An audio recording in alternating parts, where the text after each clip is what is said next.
এক মন্ত্রী ছিল, সে সবসময় শুধু বলে যে আল্লাহ যা করে ভালোর জন্যই করে। তো একবার রাজামশাইয়ের একটা আঙ্গুল কেটে গেল, কোনো একটা কাজ করতে গিয়ে আঙ্গুলটা কেটে গেল। ওই টাইমে মন্ত্রী গিয়ে বলে, রাজামশাই মন খারাপ করবেন না, ডোন্ট বি আপসেট, আল্লাহ যা করে ভালোর জন্যই করে। এবার রাজামশাই তো রেগে গেছে যে এতদিন একা একা বকবক করতে কিছু বলি নাই, আমার আঙ্গুল কেটে গেল, এখানে ভালোর কি আছে? আচ্ছা, মন্ত্রীকে এবার বলতেছে, তো আল্লাহ যা করে ভালোর জন্যই করে, তাই না? বলে হ্যাঁ। তো ঠিক আছে, যা, তোরে আজকে থেকে আমি জেলখানায় ঢুকিয়ে দিলাম। আল্লাহ যা করে ভালোর জন্যই করে, তার মানে জেলে যাওয়াটাও তোর জন্য ভালো। ঠিক আছে, যা, তোর মন্ত্রিত্বও কেড়ে নিলাম, জেলখানায় ঢুকিয়ে দিলাম। মন্ত্রী এবারও বলে, সমস্যা নাই, আল্লাহ যা করে ভালোর জন্যই করে। তো এবার রাজামশাই আরেকটু রেগে গেছে যে পানিশমেন্ট দিতে চাইলাম, উল্টা দিকে আমাকে নিয়ে ঠাট্টা করে, ভালো লাগতেছে না, কি করবে? রেগে মেগে কয়েকটা লোক নিয়ে, তার সাঙ্গপাঙ্গ যারা আছে ওদেরকে নিয়ে জঙ্গলে চলে গেছে শিকার করার জন্য। কি করার জন্য? পশু শিকার করার জন্য। তো পশু শিকার করছে করছে, ইন দ্য মিন টাইম কয়েকটা লোক তাদের উপর হামলা করলো। এরা হলো জঙ্গলি মানুষ, এদেরকে কি বলে? জঙ্গলি মানুষ, বুঝতে পারছেন? মানে এরা জঙ্গলি, ওদের ওপর হামলা। এই হামলা দেখে বাকি যারা ছিল রাজামশাই বাদে সবগুলো ভৌ দৌড়, এক দৌড়ে পলাই।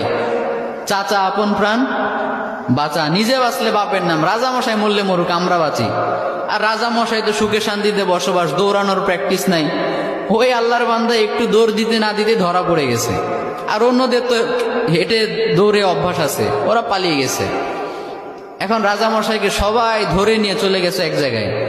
আসলে রাজামশাইকে তারা নিয়ে গিয়েছে জবাই করার জন্য। কি করার জন্য? তাদের বিশ্বাস মতে প্রত্যেকটা বছর তারা তাদের দেবদেবীর উদ্দেশ্যে একটা করে মানুষ উৎসর্গ করে। তাদের ধারণা হচ্ছে একটা করে মানুষ যদি আমরা প্রত্যেক বছর উৎসর্গ করি দেবদেবীদের জন্য, তাহলে পুরো বছরটা দেবদেবীরা আমাদেরকে সিকিউরিটি দিবে, নিরাপত্তা দিবে। তো ওই কারণে রাজামশাইকে নিয়ে গিয়েছে, শুয়ে দিয়েছে, জবাই করবে। এখন যেই না জবাই করতে যাবে, ইন দ্য মিন টাইম একজন চিৎকার করে উঠে বলে, স্টপ, থামো, একে দিয়ে হবে না। কেন, কি সমস্যা? বলে, খেয়াল করে দেখো, এর একটা আঙ্গুল কাটা। সুবহানাল্লাহ পড়বেন না? আমাদের দেবদেবীদের জন্য উৎসর্গ করতে গেলে একেবারে পারফেক্ট মানুষ লাগবে, যার কোনো খুঁত নাই, কোনো খাত নাই। এই লোকের তো একটা আঙ্গুল কাটা, একে দিয়ে আমাদের কাজ হবে না, ওকে ছেড়ে দাও। সুবহানাল্লাহ পড়েন। রাজামশাইকে ছেড়ে দিল। রাজামশাই খুশিতে এক দৌড়ে এসে জেলখানায় এসে মন্ত্রীকে বলে, মন্ত্রী মশাই, আপনি ঠিকই বলছিলেন, আল্লাহ যা করে ভালোর জন্যই করে। কিন্তু একটা জিনিস আমি এখনো বুঝলাম না, আমার আঙ্গুল কাটার কারণে না হয় আমি বেঁচে গেলাম, তার মানে আল্লাহ যা করে ভালোর জন্য করে, বুঝলাম। তা আপনাকে যে জেলখানায় দিলাম, এখানে আপনার কি ভালো, এটা তো বুঝলাম না। মন্ত্রী মশাই বলে, রাজামশাই এখনো বুঝেন নাই?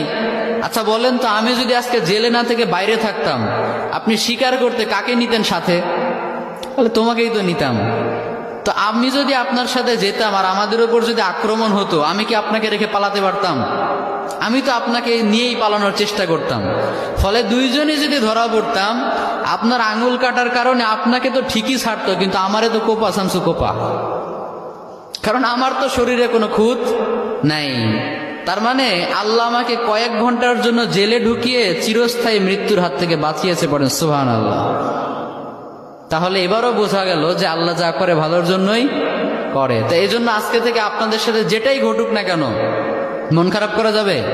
মন খারাপ করবে না। যেটাই হোক সবসময় বলবেন, আল্লাহ যা করে, সবাই বলেন, আল্লাহ যা করে ভালোর জন্যই করে।